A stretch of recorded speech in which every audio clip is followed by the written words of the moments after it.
সারা দেশে আশঙ্কাজনক হারে বাড়ছে হামের সংক্রমণ। ময়মনসিংহ মেডিকেল কলেজ হাসপাতালে গত ২৪ ঘন্টায় নতুন করে ২৫ শিশু ভর্তি হয়েছে। ১৭ মার্চ থেকে এ পর্যন্ত ৯৫০ জন শিশু ভর্তি হলেও চিকিৎসাধীন অবস্থায় মারা গেছে ২০ জন। বর্তমানে আইসোলেশন ওয়ার্ডে চিকিৎসাধীন ৭৩ শিশু। অন্যদিকে লক্ষ্মীপুরে হামের উপসর্গ নিয়ে সদর হাসপাতাল সহ বিভিন্ন স্বাস্থ্য কমপ্লেক্সে ভর্তি আছে ৭৩ জন।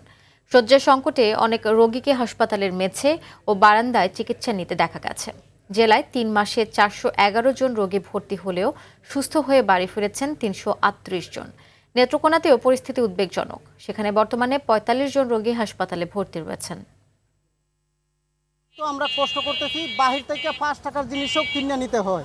এখানে এই যে সরকারি আমরা কিছু পাইতেছি না, এবং বাচ্চাদের মার এই যে একটা খাদ্যর বিষয় আছে সরকার থেকে আসে, এগুলি কিচ্ছু নাই।